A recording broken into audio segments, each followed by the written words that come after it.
Greetings once again from my underground lair. Well, if you're getting tired of hearing that, oh well, it's kind of a gimmick. Anyway, we left off talking about Stephen Douglas and the Freeport Doctrine. Excuse me. Promise you I'm okay. And also, we started, talking about our old friend John Brown. Good old John Brown. So in 1859, this is T minus 2 years to the American Civil War. Like we are almost there. The entire country is basically just a big powder keg. It is just ready to explode into violence. And it's really only all the compromising and all of the equivocating that has basically kept the country from erupting into civil war before this point. And some historians even argue, like, was the Civil War inevitable? Like, was there automatically going to be a civil war?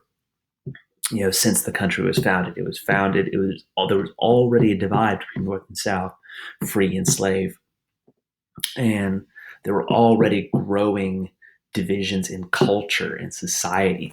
Was the Civil War automatically going to happen, or could it have been avoided?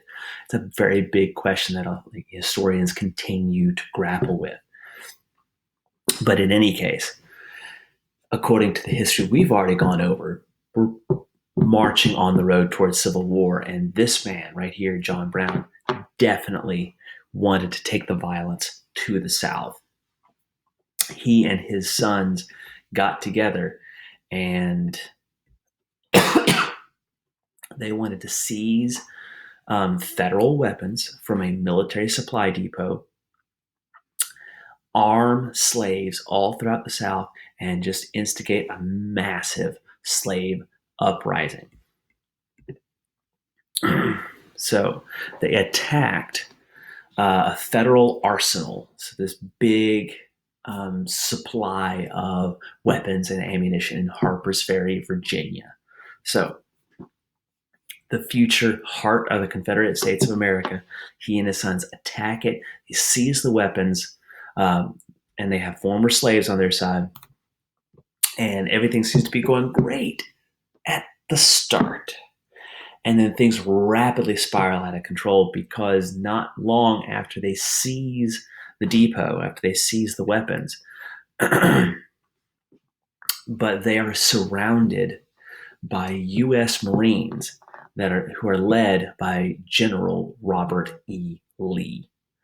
And Robert E. Lee is going to be a future hero to the southern states. So John Brown's raid. Federal troops defeat the revolt. It is squashed before they really even have a chance to start marching through Virginia and the southern states. John Brown was captured along with other raiders, including some of his sons, and they were put on trial and executed by hanging. So that really sets the stage for the election of 1860. Now I'm going to quickly go through the 4 presidential candidates of this election and their platforms. So we have our old friend Stephen Douglas. His platform was enforce the Fugitive Slave Act and allow territories to vote on the practice of slavery, popular sovereignty at its best. Typical Democrat in the 1850s and now 1860. That takes us to John Breckinridge. He wants the unrestricted expansion of slavery. He is a Southern Democrat. And he also wants Cuba. So Spain is having some problem with Cuba. They want to annex Cuba and take it and make it a state in the Union where slavery is allowed. You have Abraham Lincoln, who is the Republican candidate. He wants no expansion of slavery, protective tariffs, and internal improvements, bridges, roads, things like that. And then finally, in our last whirlwind tour of the election of 1860, before we have to sign off, we have the Constitutional Bell Party, with John Bell, Constitutional Union Party. All right, my time's done. Signing off.